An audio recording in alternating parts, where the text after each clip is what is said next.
Good morning, everyone, and thank you for joining our live webinar on Apprenticeship Coalitions, Experiences and Advantages. My name is Milda Butkote, and I am a member of the Apprenticeship Support Services team at Acores. I will be your moderator today. To all our participants watching, please feel free to leave comments or ask questions to specific speakers in the chat below during the webinar, and I will raise these in our Q&A session in the end. Now I would like to introduce you to today's speakers. Tamas Varnai from the European Commission's Directorate General for Employment, Social Affairs and Inclusion will introduce the topic in question and shortly present the results from the National Coalition Survey. Tamas is a policy officer for apprenticeships and has been at the Commission since 2006. In 2017, he joined the unit VET Apprenticeships and Adult Learning, where he is responsible, among others, for the European Alliance for Apprenticeships, shortly EAfA, and the European Framework for Quality and Effective Apprenticeships. Guillem Salvans will present us the Spanish National Apprenticeship Coalition's Alianza para la FP Dual. He will explain the principles behind it, the challenges of running such a large coalition, and the lessons learned. Guillem is a senior project manager at Fundación Bertelsmann in Spain, and for the last 6 years he has been a project leader for the National Coalition. We will then hear from Carla Mott, who is a policy officer at the Department of Education and Training and the secretary of the Flemish Partnership for Dual Learning. Carla holds a PhD in educational sciences and did research on pathways through secondary education with a specific focus on early school leaving. He will be talking to us about how the dual learning model works in his region, how responsibilities are shared with different partners, and what the current challenges are for the coalition. Irene Derungs Olero is an advisor for the Galician Regional Secretary General for VET and an advisor for the Galician Regional Network for the Dynamization of Dual VET in Spain, shortly IREGA Dual, which she will be talking to us about today. She has a background in organic chemistry and used to teach industrial chemistry for VET students in a public school, where she also coordinated the Erasmus Plus international program. Torben Schuster will be presenting the local training committees in Denmark and will give us a brief overview of Danish VET system. Torben is Chief Consultant at the Department for Vocational and Adult Education at the Danish Ministry of Children and Education. He's responsible for international relations on VET. He's a member of the Management Board of CEDEFOP and ETF, European Training Foundation, and an OECD national expert on VET. Welcome to you all, and thank you very much for joining us today. And without any further delay, I give the floor to Mr. Varnai, who will give a short introduction. Thank you very much, Milda. Good morning, everybody. Also, warm welcome from the Commission to this webinar on apprenticeship coalitions. Let me start with saying that probably everybody who is watching us knows very well that apprenticeships are an excellent way to offer a stepping stone to enter the labor market.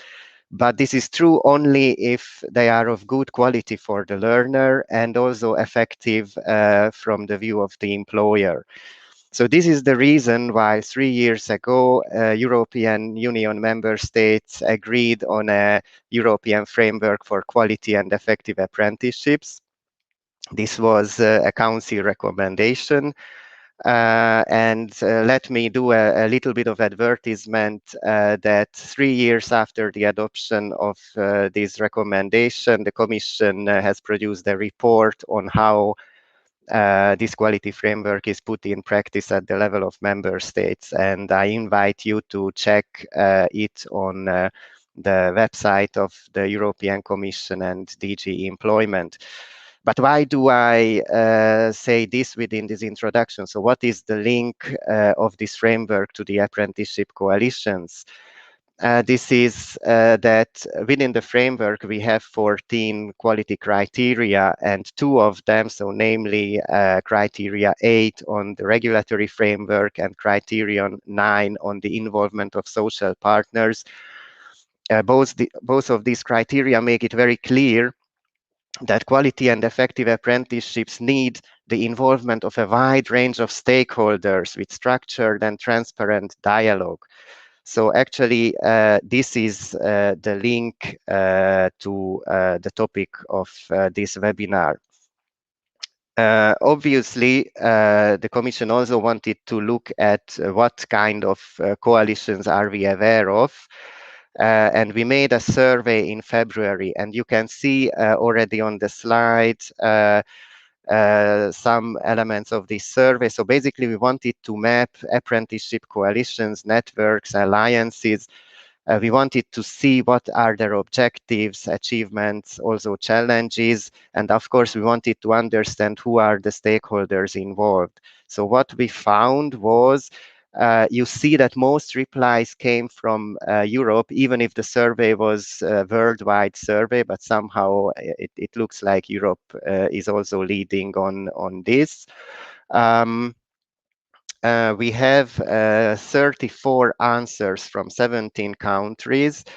And among those 34 answers, 30 coalitions were identified in 13 countries. The darker blue are the ones where we had the most coalitions. As for the level of the coalitions, we saw that most of them are national coalitions, so 18 out of the 30 are at national level, but also there are quite some regional and local level coalitions. Just to tell you that there are also international coalitions. We didn't get any replies on them within this survey, but of course there is the European Alliance for Apprenticeships. There is the Global Apprenticeship Network, which is actually even a global one. We are aware, at least a few years ago, there was the Baltic Coalition, although we had reporting from the Baltics, but not on that. But there are also international coalitions. If we move to the next slide, we will see who are the members of these coalitions.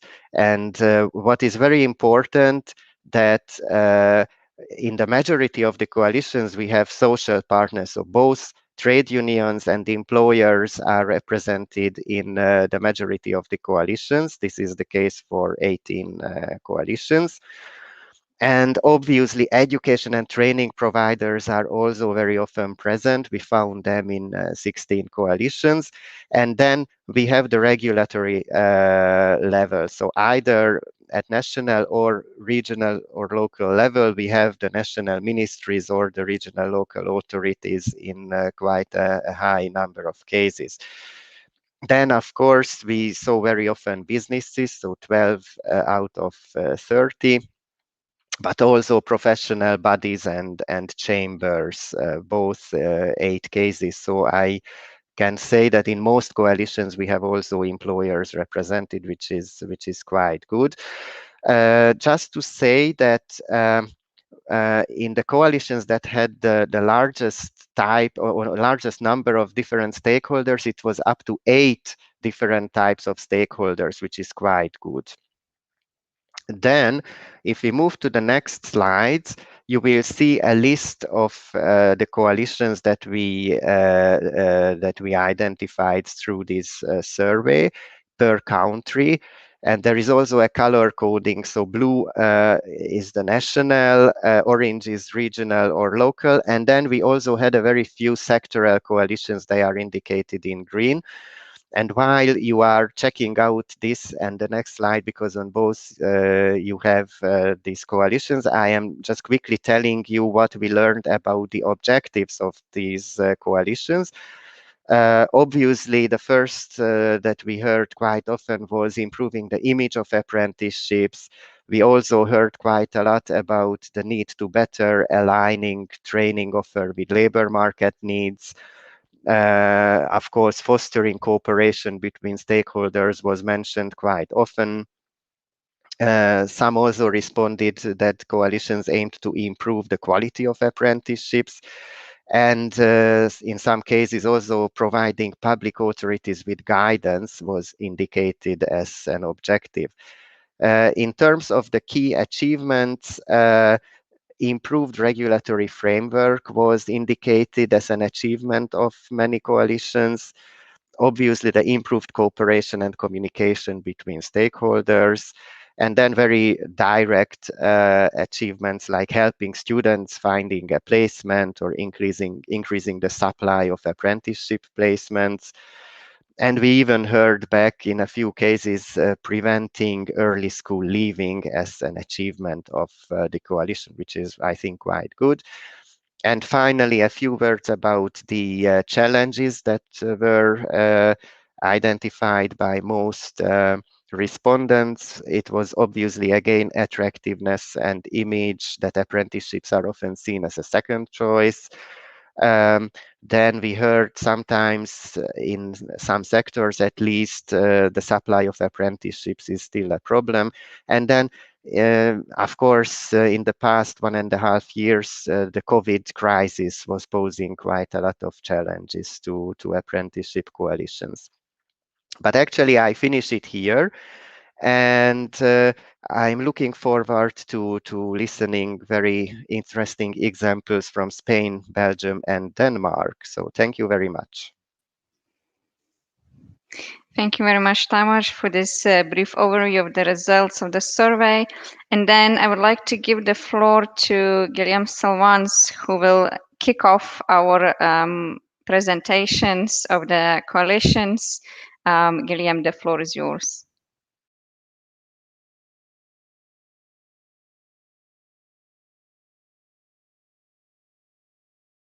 With other European colleagues. Next, please. In short, what we are, ¿qué es la Alianza para la FP Dual? What is this alliance? Basically, it's a network of companies, VET schools, and other institutions committed with high-quality dual VET. We are nowadays 1,500 members, most of them companies, and we were funded by 4 institutions, the Spanish Chamber of Commerce, the Spanish Business Confederation, and two foundations, private foundations. La Fundación Bertelsmann manages the whole network and coordinates the project. Our focus from the beginning was the quality of apprenticeships, and all our efforts, goals, targets, and everything is focused on the quality of this modality of VET.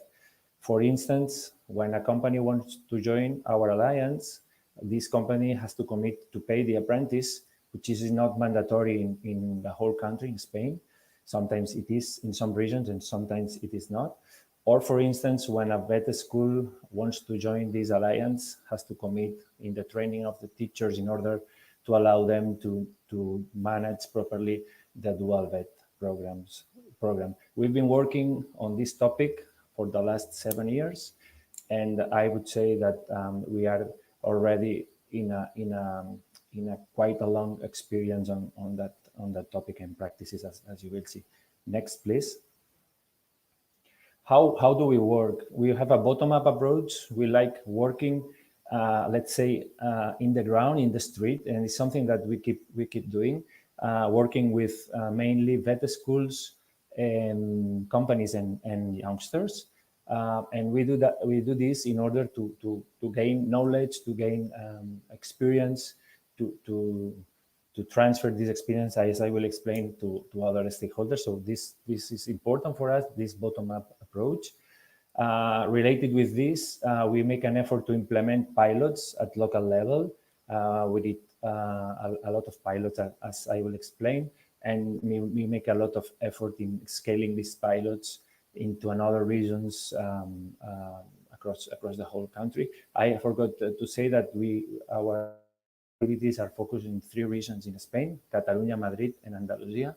But we implement, in the scaling of the pilot, sometimes we work out of these 3 regions. We like combining practical activities, as I mentioned, with theoretical approach. So we did a couple of dozens of publications, materials, content during these 7 years. And another very, very important question for us, we work collaborative. We don't make any pilot, any project, nothing without a third party, a partner, because we understand working in a network as a way to work with other stakeholders, even if they are a VET school or a company, a small company, or they are a government, a regional government, a big trade union, or something else. So always working collaborative, otherwise the network itself, in our opinion, does not make sense. Next, please. What we did, which are our work package, the most important ones. We had and we have an advising body. I mean, people working with companies and vet schools in order to advise, to help them to create their first dual vet project. So it's something that we've been doing for the last 7 years. And it is something very successful from our side. The second guideline, as I have mentioned, we think that we are an innovation space within the country, within this topic. We have created a network of youngsters. For instance, Somos FP Dual, we are Dual Vet, which is already today a big project that we manage with the Spanish Chamber of Commerce, 150 youngsters disseminating this idea of Dual Vet. We have tested solutions for micro companies. We have tested, we've been working in pilots with local authorities in Andalusia, for example, and we have made also pilots in the framework of guidance, dual vet and guidance, which is always a topic. No? The third strategic guideline is communication. I don't need to say that we still need a lot of efforts to communicate apprenticeships. So we make an effort on this topic within the network. We organize an annual congress, El Foro de la Alianza, and annual awards, and we are very active in the mass media and in the social networks. We have participated in up to 500 events during these 7 years. We also try to create this idea of community, of network. We have an online platform with a private space for members, which you can find, for instance, a library with up to 200 materials, contents related with the topic. So this idea of creating a community is something quite difficult, as I will explain later on, but it's one of our strategic guidelines as well. And finally, we had working groups. We had 3-4 years ago, 10 active working groups. So most of them are closed nowadays. And we organize these working groups to make a proposal in some of the critical issues of the dual vet. For instance, tutors, quality, changes in regulation, micro companies, etc. Most of these groups have produced publications that you can download in our website. Nowadays, we have just one active group, which is related with safety regulations and apprenticeships, which is in our country a topic where we need to work much more. Next, please. So we've seen the work packages that we have, and we have to. I will explain now which are the main challenges from our point of view. One of the big challenges, I think, in any network, it's keeping the members involved. In our case, what is important for us is the number of active members that we have. And I mentioned this because most of our members, once we advise them, we help them to get into the dual vet system and the project works, the relationship with us, with the network, declines. And this is something that it's always a challenge for us. The second challenge related with this one, if we don't have active members, we can't detect innovation through the network, and the innovation occurs even though if sometimes we don't find it, let's say. So detecting innovation through the network, it's something very important for us. We publish regularly best practices from our members. We have published up to 50 best practices, so it's something that we need to put attention always. And finally, we are a non-governmental initiative, so having the regulators on board for us is very, very important. And the way that we can communicate with them in formal and informal spaces, our results, our ideas, our pilots, this is something that it's always a challenge. I must say that we have relationship nowadays with all the regulators at regional level in Spain, more or less. It's sometimes more, sometimes less. And also we work with a special project with the national government nowadays. Next, please. And what did we learn? What did we learn in this long way already? For us, it was very important having relevant umbrella institutions involved from the beginning. And it was specifically, for instance, for the task of these advisors, it was very important to have on board the Spanish Confederation, Business Confederation, for instance. They helped us in the beginning with contacts with companies, contacts, ideas, and so on. So it was really very important. We are very proud about this bottom-up approach, because we gain legitimacy when we work at the street level, let's say, with companies, with youngsters, with better schools, in giving practical support. No? We like theory, but we also like giving practical support. This is very important for us, and we will keep doing this. And finally, related with the second lesson learned, also we think we can earn credibility to influence policymakers when we work in this way that I have mentioned before. That's all from my side. 10 minutes. Thank you very much. And I will be more than happy to answer any question if it is the case. Thank you. Thank you very much, Galician, for your presentation, and particularly for our audience sharing your lessons learned. Now I would like to move to the regional level, and I would like to invite Karl Lamott to stage. Okay, thank you. Good morning, dear colleagues. I will give you a short introduction into the structural cooperation between educational partners and social partners within the so-called Flemish Partnership of Dual Learning, which is installed in the Flemish region in Belgium. Next slide, please. Now, before going into the details of the partnership, it's important to consider the legal framework of dual learning in Flanders. I will not discuss the decrees with you, but as you can see on the slide, these decrees are of a very recent date, so dual learning in Flanders is quite new. The legal framework is also organized in relation to the activity of the student. So we have a legal framework for the time spent on the workplace, the decree on the contracts and on the status, and we have the decree for the time spent on the school, the decree on dual learning in secondary education. We are now finalizing a legal framework for dual learning in adult education also. Now, although we have a decree for each role a student can take, both decrees were signed by the Minister of Education and the Minister of Employment, and they carry a great deal of shared responsibilities. Next slide, please. And when I mean shared responsibility, this can be considered on several levels. As I just mentioned, the legislation was written by both ministries, but also in very close cooperation with the advisory bodies of the educational sectors and the advisory bodies of the social partners. In the decree, we also installed a governance structure for dual learning, representing this shared responsibility. This is the so-called Flemish Partnership on Dual Learning. When it comes to the design of the curriculum, we also have this close cooperation in the development commissions. We have a very nice balance between educational providers for a certain course and professional partners familiar with the profession related to the course. And that way, the curriculum is highly adapted to the needs of the labor market, but is also in balance with the educational needs.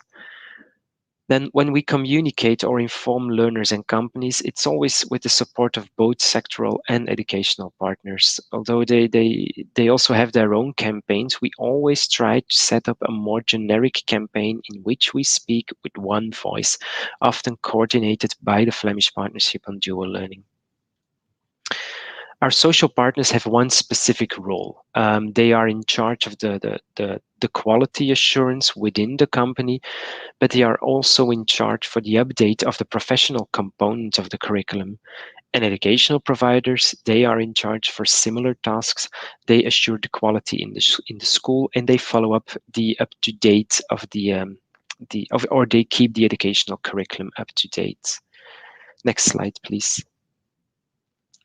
Now, when we go deeper on the Flemish partnership on dual learning. What are the main tasks of this partnership?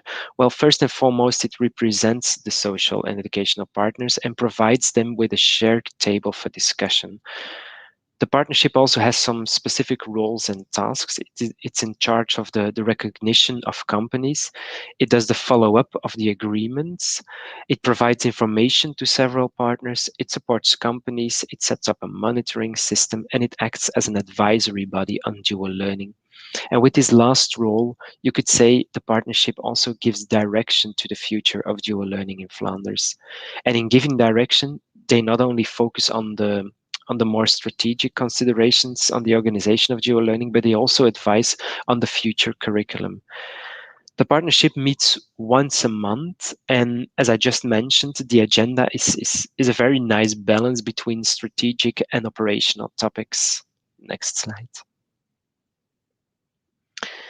Now, holding all these tasks within the partnership would be difficult to manage, and it would also neglect the strengths of our sectoral partners.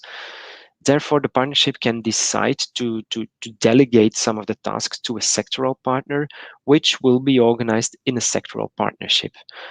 We believe that the sectors are, of course, together with schools, the engine behind dual learning. The engine is not a high-level Flemish partnership. It are really the sectoral partnerships. The sectoral partnership is composed in a very similar way as the Flemish partnership, but with more operational delegates to make things work.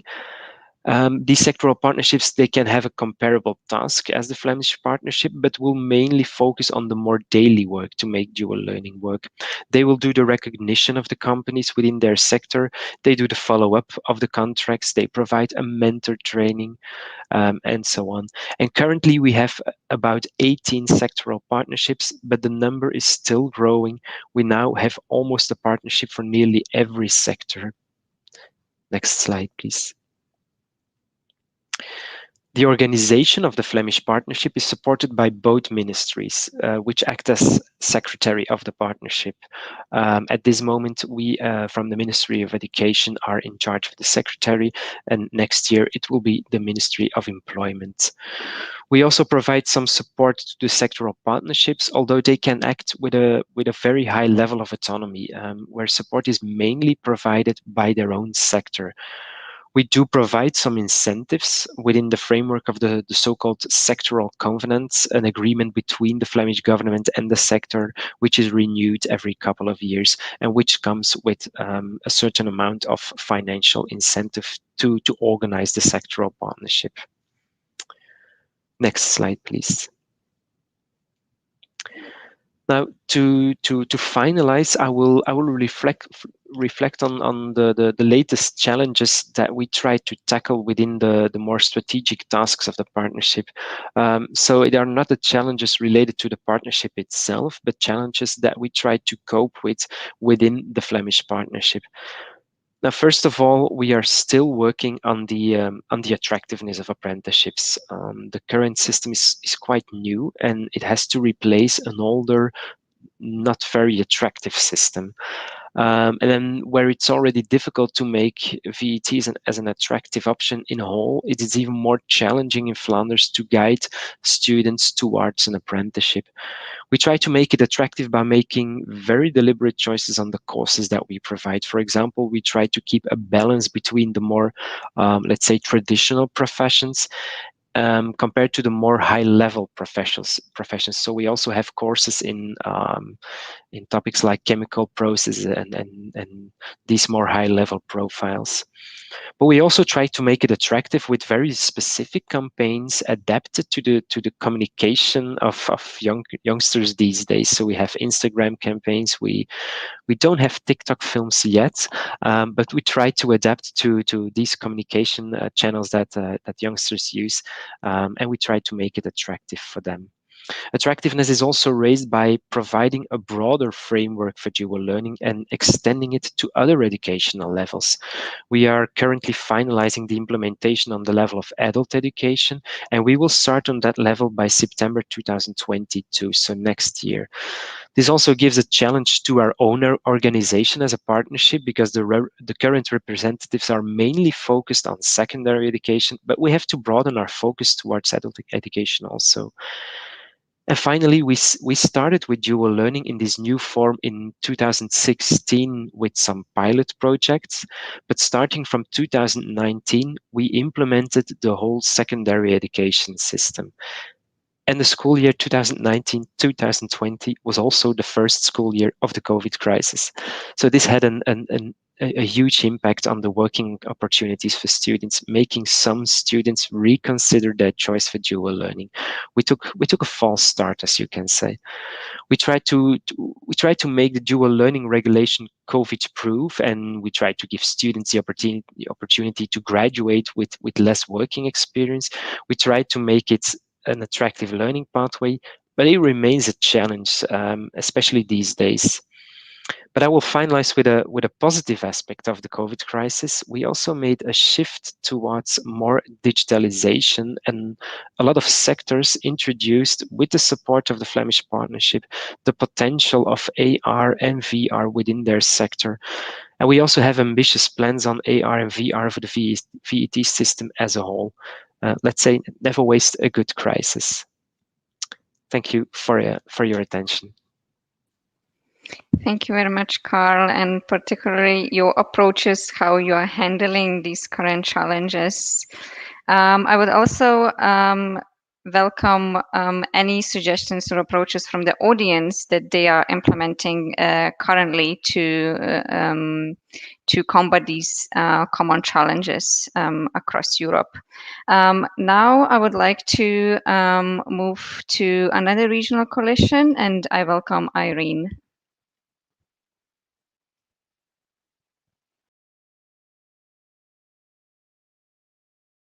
In the Netherlands, I'm a vet advisor in Galicia Regional Government Education.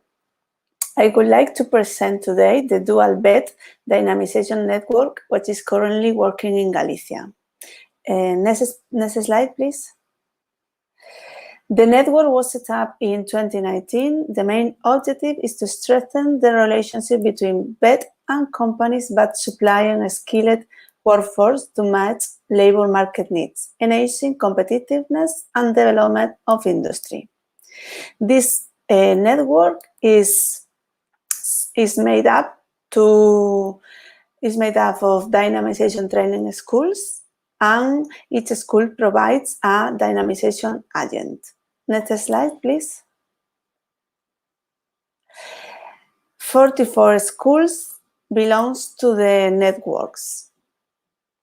All of them for enhancing dual vet, each one staffed by a teacher responsible of promoting dual learning on a full-time basis. Among all these 44 schools, there are all the integrated vocational training centers, which we call THIVs, and are highly specialized in vet learning schools, and also there are some secondary schools. All the networks, all these schools are disseminated around Galicia geography, covering all the region. Next slide, please.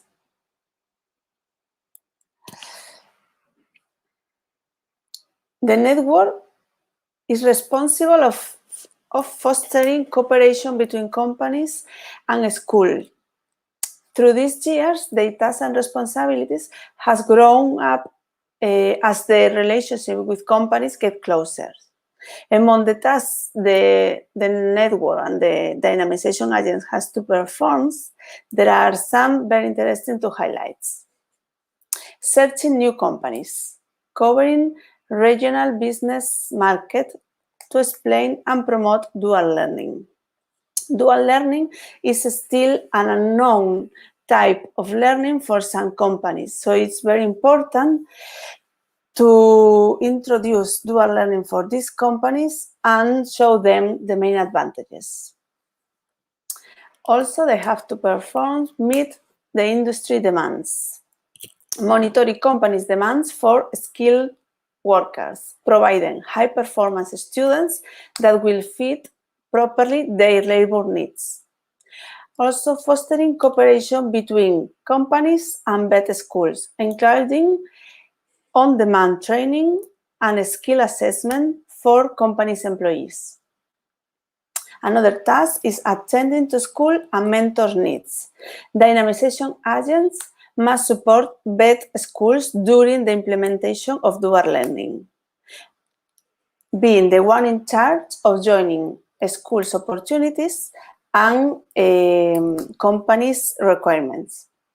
Usually, the dynamization agents also participates during the recruitment of a students process and also collaborate to get the dual contract signed, and they have to support mentors in any circumstance they need. Advise all stakeholders. The network acts as an advisory body as dual learning for all the actors. It assures a quality learning process and development. Providing training in companies for teachers. Since the implementation of the network, the in-company training for teachers has grew up more than double.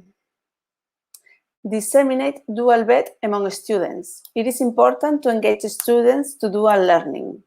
Nowadays, getting involved companies is becoming easier, but persuade students to choose dual vet learning is growing, but in a slower way. Probably this is because standard vet is very well recognized among students, and also they have 3 months in work learning. Due to this, it's very important to advertise, promote, and show the students their main advantages of dual learning. Next slide, please. The network has to report their activity. Usually, we met every 3 months to plan new action, to give some new instructions, and also it's an opportunity for them to let us know their concerns, issues, and opportunities and challenges they have found during their dynamization activity. Also, they have to send us a monthly report, which has to be signed for the headmaster to see what they have done this time during the month. And at the end of the year, of the academic year, they send us a final report showing the milestones and benefits they achieve.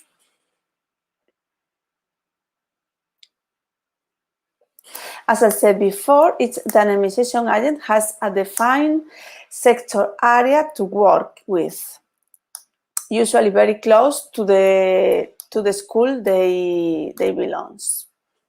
When there are more than one agent in the same area, they usually work in groups organized by sector areas and sector fields, meeting all professional specialties. Next slide, please. Talking about companies' evolutions, the graph shows the increased number of companies involved in dual training since the establishment of the network. The effect of the network work was very noticeable from the very beginning. Almost the number of companies was double the first year, and this growing was kept until now.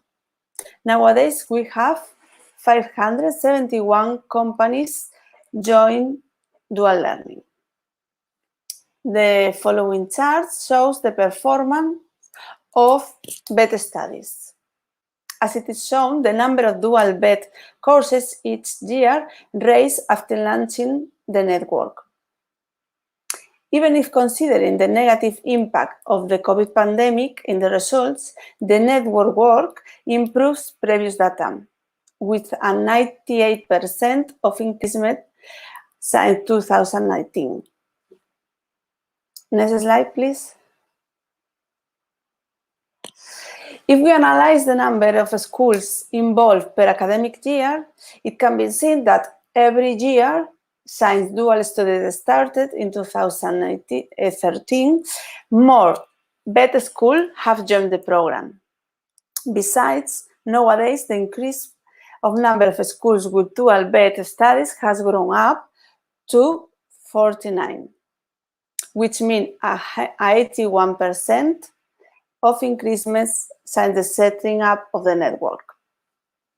The last chart shows the increasement over the years in the number of students enrolled in dual system. The contribution of the network to this growing can be seen on the great change in tendency after the dot line, which represents the time when the network was launched.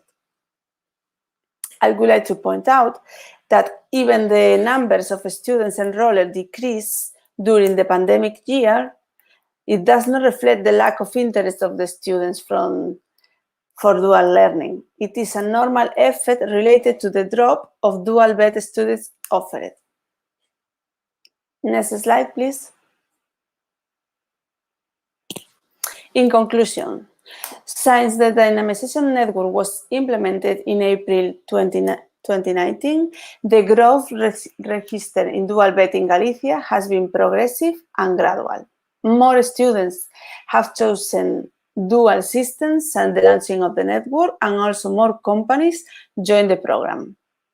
Companies found that being part of the recruitment of the students is a key factor for them in order to choose a properly student that will better fit their company needs and spirits.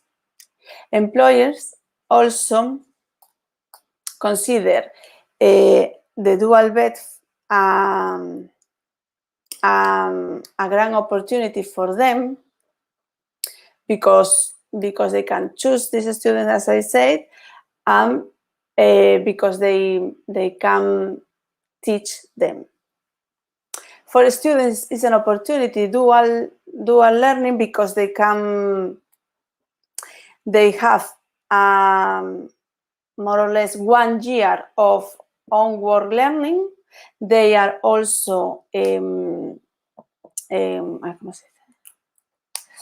social covered, and they get a remuneration from the employers. So this is a great advantages for them. Talking about satisfaction rates, 86% of students would recommend dual BET learning. The Galician dual BET model is adapted to a particular production activity in the region of Galicia and is sustainable over time. Employability rates in 2018 shows that 90% of the students keep a stable employment. We don't have update these dates because we are working on it now. For all of this, dynamization network is considered a great resource that have engaged both companies and students enjoying dual learning. Thank you for your attention. Thank you very much, Irene. It's great to see the positive results after the coalition was set up and running. Now I would like to invite Torben to the stage. Torben, the floor is yours. Thank you very much, and welcome to all participants, and good morning to all. My name is Torben Schuster. I work with the Ministry of Education in Denmark, and I will give you a brief introduction to skills committees and local skills committees in Denmark. But next slide, please. First of all, I would like to introduce a few key features of the Danish VET system and also a few words on the governance of the vocational education system. And then I will introduce what we call the Advisory Council for Initial Vocational Education Training, and introduce also other labor market councils that are interesting in terms of VET in Denmark. I will finish off with a few recent developments and some of the future challenges that we foresee here in Denmark as well. Next slide, please. I will not go through all these informations, just to point out, first of all, that there unfortunately is a small mistake in the slide, but the dual VET system in Denmark complies all VET training programs, or basically all programs. And as a rule of thumb, most of them are approximately 1/3 school-based learning and 2/3 work-based learning, not as it says 25 and 75% in the slide, but approximately 1/3 and 2/3. This is important because in Denmark, VET is very much a shared responsibility between government and social partners. Of course, schools and many other stakeholders are important stakeholders, but in terms of framework, governance and content, it is mainly government and trade unions and employer organizations that are involved in this system. Next slide, please. Basically, we have two entry pathways into the system. You can start in a school-based pathway, or you can start in a work-based pathway. Either way, you need at some point a training contract with a private company or a public company for that matter. This is historically based.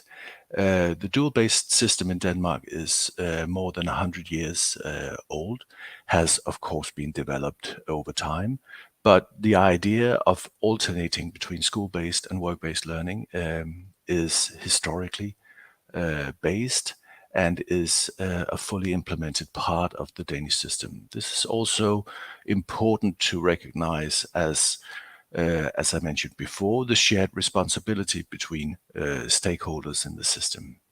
Next slide, please. Just a few words on the labor market model, because this is also part of the basic framework for this shared responsibility. We call it the flexicurity model, the flexibility and security in combination at the labor market. It's quite easy for companies to hire and fire, and that's why we need a very active labor market policy, both in terms of entry levels, mainly through the VET system, but also in terms of adult education and reskilling and upskilling. This flexicurity model, or this way of working together at the labor market, also reflects in the shared responsibility in the governance of the VET system. So this is one of the basic historic reasons why the VET system in Denmark is as it is today. Next slide, please. Apprentices from the VET system will be employed by their employer and engage like any other employer, basically, at a company. And tripart collaboration or tripart negotiations between government and social partners also reflects in the collective agreements or collective bargaining at the labor market. And apprentices are part of this collective bargaining or collective agreements at the labor market, both at national, at branch level, and at local level, company level. So apprentices, and basically thereby the VET system, is also a part of the labor market system. It's a very combined and built-in kind of system. So this is just to to show a little bit about how much the shared responsibility and how much tripart negotiations means in the Danish context. Next slide, please. So looking more into the VET system, basically we at the ministry are overall responsible for the governance, legislation and so on, but much or almost every decision is being discussed in the National Council for IVET, or this council which consists of all the stakeholders around the system, of course government representatives, but also social partners, other ministries, of course Ministry of Employment and Ministry of Finance is an important player here, but students, teachers, schools, all stakeholders are represented in the National Council. And every major issues to be discussed in terms of developing the VET system in general is being discussed in this National Council. Alongside this National Council, we have around 50 what we call sector skills committees, or professional committees that are more engaged in defining the content of the programs and also developing, for instance, new training materials. They are following the development within their sector and giving input to the development of their sectoral programs and so on. And of course, it all turns out into VET programs which are provided by public schools, self-governing public schools, and each of these VET providers or schools have local IVET committees. I'll come back to this. Next slide, please. The Advisory Council, as I mentioned, is the primary council for the Minister of Education. It's obligatory for the Minister to consult the Council, as mentioned here, regarding the provision of education, research proposals, new legislation, sector-specific needs for skilled labor, the development in the businesses in general. And the Council has also 4 permanent working groups on economy, on experimental issues of training contracts, training agreements, whatever. And also what we call preparatory educations, aimed at young people who do not have the right skills to enter a VET program. There are several preparatory educations for them as well. They meet around 10 times a year. So it's the most important national council for developing for the development of vocational education. Next slide, please. The sector skills committees, as I mentioned before, are the professional input for the VET programs. They cover almost every facet of their responsible areas, and are formed by labor market organizations with parity of membership between employer and employees. They provide input to content for the VET programs, but they also do, for instance, skills forecasting within their sector. They decide the duration of the programs, the structure, how to examine the required level of competence for entering the VET programs, and so on. Every year they provide a report to the National Council on the forecasts within their sector. These forecasts, of course, serves as basis for discussing the development within the different programs. And they also approve companies for the apprenticeship issue. Some companies, most companies accept apprentices and are approved for this, but some companies do not have the right size or the right equipment or whatever, but the approval is done by the sector skills committees. Next slide, please. As I mentioned, at every school, at every VET program, there is a local skills committee. This local skills committee is also composed by employer and employees. Of course, the school is also represented, the students, teachers, and maybe local authorities if relevant. The local skills committee provide, on the basis of the general directions from the National Council and the more specific regulations from the Sector Skills Council, they discuss local adaptations of the different VET programs. In some areas of the country, maybe shipyards is a huge industry, and the local educations may need to be adapted a little bit into that industry. In other local areas, we have other needs, and the local skills committees are the forum to discuss local adjustments to the curriculum, and thereby providing, hopefully anyway, providing the right skills to the local area as well. And of course, they support the school in recruiting companies for new apprenticeships, and they have a huge task in quality assuring within their responsible VET program as well. Next slide, please.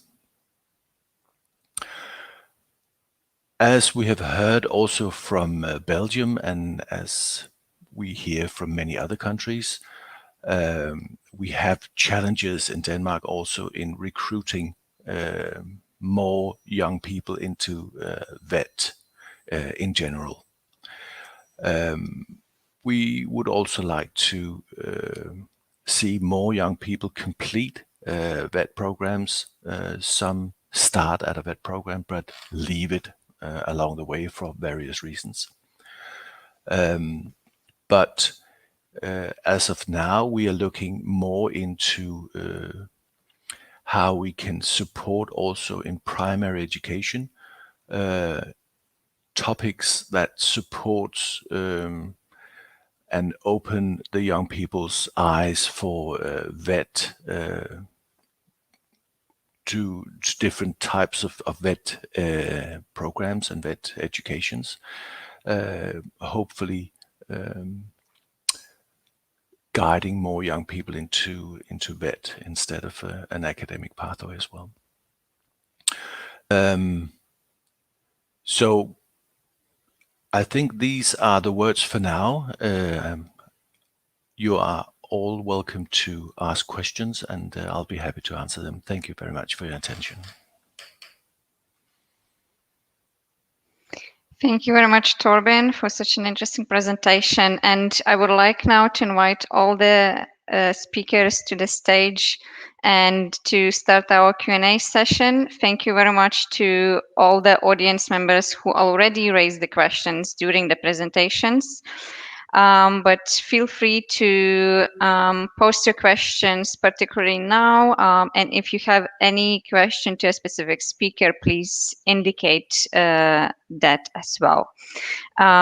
So I would like then to kick off. There were a few questions during the presentation to particular speakers, so maybe let's start with that.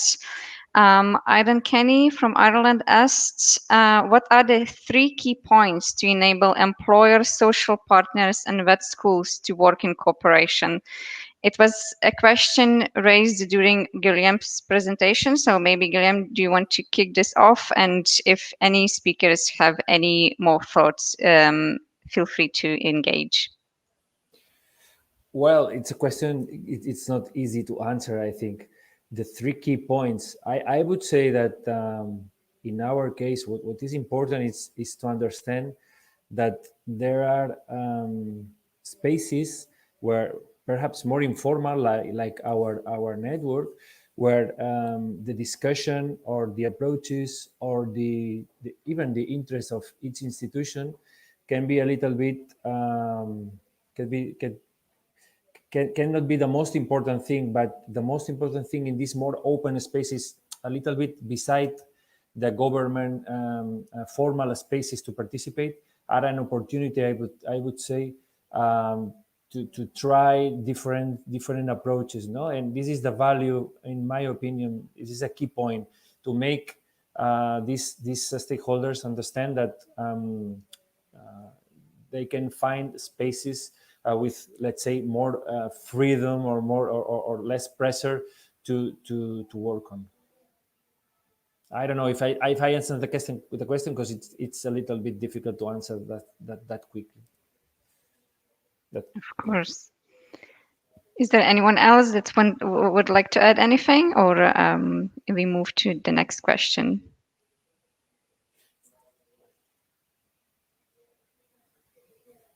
Torben, yes. Well, maybe just a few words on how to enable employers and social partners and vet schools to work in cooperation. Well, for one thing, for employers, it is extremely important for having skilled labor also in the future. And if you would like to have skilled labor, basically, you will need to have the chance or the opportunity to push the development in the direction you find the right direction. And to be able to this, you have to engage in the discussion, you have to engage in the bodies that are there. So basically, for employers, they have the opportunity to engage in the development of the system. So this is, I think, an important issue to make clear. Thank you. Maybe just a small addition to Torben. I think you can broaden up the horizon in the sense that you should make clear to everyone what's in it for me to participate in an apprenticeship, because I think there are also reasons for schools to participate. They can work with state-of-the-art infrastructure, they can train their students to state-of-the-art needs of the labor market, but indeed it's also important for employers to hire this highly skilled personnel. But I would like to keep a broad horizon, of course. But I think you agree with me on that. Perfect. Another question would be from Naeem Khouftari, who asked that before the COVID experience, there were more than 10% projects that used to fail. What do you think will be the percentage of projects which may not meet their funding targets from 2021 moving forward? Do you have any reflections? I'm not sure if I understood the question. Can you just explain it a little bit, maybe a little bit more? I mean, what does it mean, fail? Not meeting their funding targets. So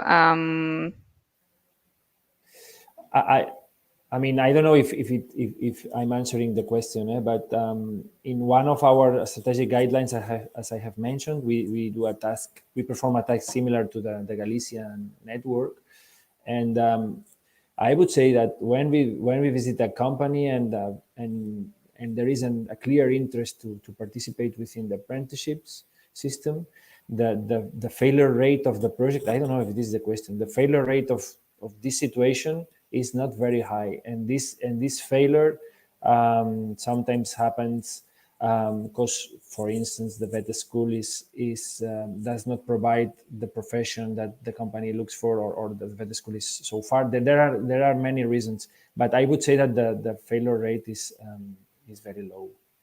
I would say perhaps I don't know, 20% of our visits. I don't know. I don't know if we can have some insight from Galician in this sense. Yes, when in 2020, when the pandemic was, the companies stopped everything. They didn't want to do nothing because they were unaware of the future. But just after May, they start to say, okay, we want to come back. We want these students. They were very, very committed with Dual, and they are very satisfied with the program. So there was not really a problem. It was a problem because we offer less courses, but it was not a problem of commitment of the business of companies. Okay, thank you. Aiden Kenny asks, how can apprenticeship coalition sectors respond to the new demands for green skills and sustainability?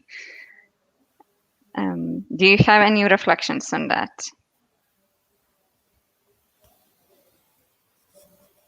I think it's a more difficult question. Well, I can give a few words from our experiences until now. Well, basically, our sector skills committees and also the National Council discusses very intensely how to engage in and how to reflect on the green transition and the digitalization and all the different issues combined.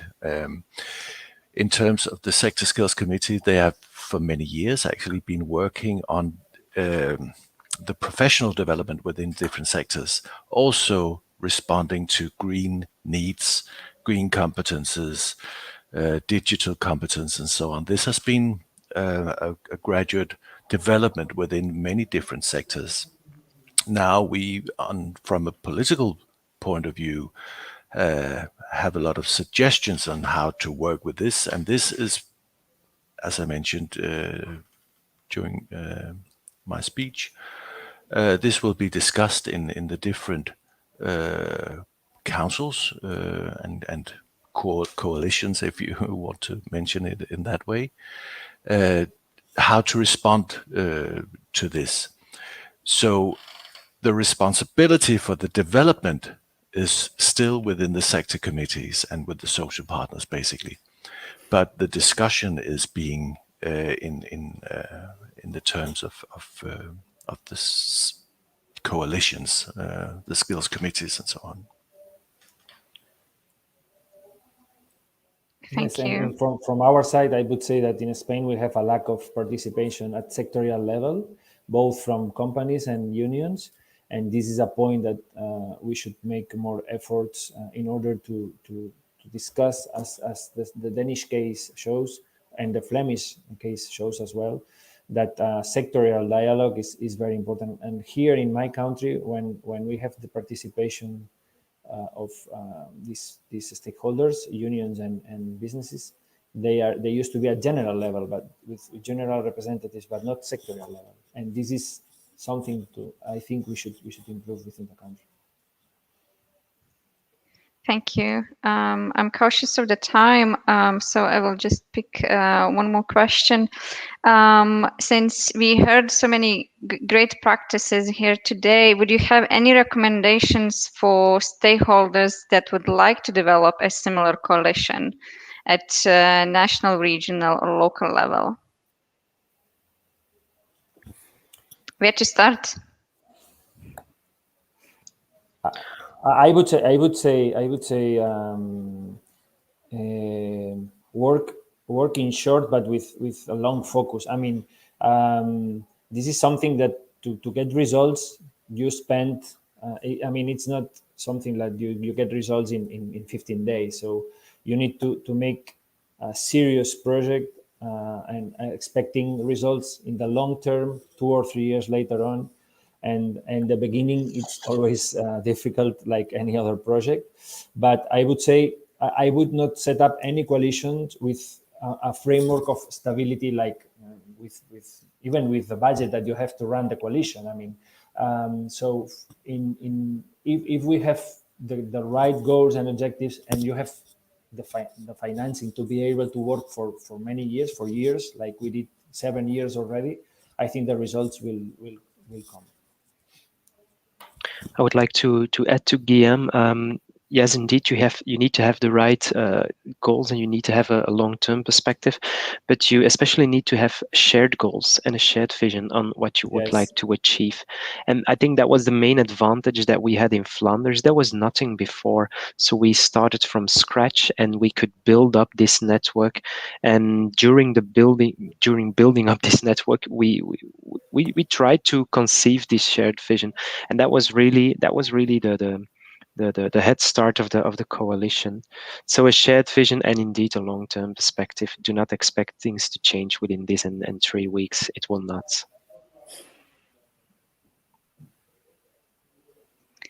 Great, thank you very much. Tamás, would you like to come in and say a few closing remarks? Yes, thank you, Mirda, and thank you to all the presenters. I think it was very interesting. Maybe just a very little reaction to the last question. I don't know who asked it, but if you are a member of the European Alliance for Apprenticeships, of course, feel free to use this network and gain experience from others. If you are not a member, then I encourage you to become a member. It's entirely free. And you can learn a lot within the alliance. But going back to the presentations, so thank you once more to our 4 presenters. It was really very interesting to learn about those experiences, which are in some ways different. There are some new dual systems, some have longer traditions, but at the same time, challenges are often very similar. And just to reflect to some of the points, the first presentation by Guillaume was the Spanish FP Dual, the Alianza, which is, I was surprised to learn that this is even bigger than the European Alliance for Apprenticeships with 1,500 members, and more than half of them being companies, which shows that there is a very strong interest from employers. And this interest is apparently translated into a commitment from their part, which is, of course, very good. Then Flanders, with Karl, actually, we work together because we have the so-called bench learning, where Flanders is one of our members, and we have a quite close cooperation. So we have been following a little bit more the Flemish dual system, also a new one. I liked very much your definition of this shared responsibility, also on 2 or several levels, so both between education and employment, but also between government and social partners. And then later we heard it back from Torben as well. Another thing I liked in Flanders is these very regular meetings to make sure that the project is going ahead, and also that it's very well translated to sectoral level. Actually, I have to admit that this is something that we are a bit struggling at the EU level. So in the case of the European Alliance for Apprenticeships, we seem to have a lot of pledges at national level, but less at sectoral level, let's say. By the way, again, in Denmark, I saw as well that they managed to translate very well into sectoral level all this cooperation. Then the Galician presentation by Irene was also quite interesting.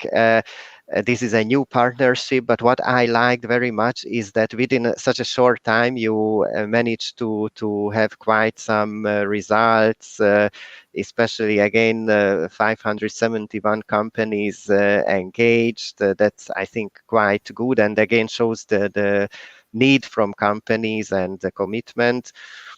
Also the regular meeting and reporting to keep this coalition going ahead.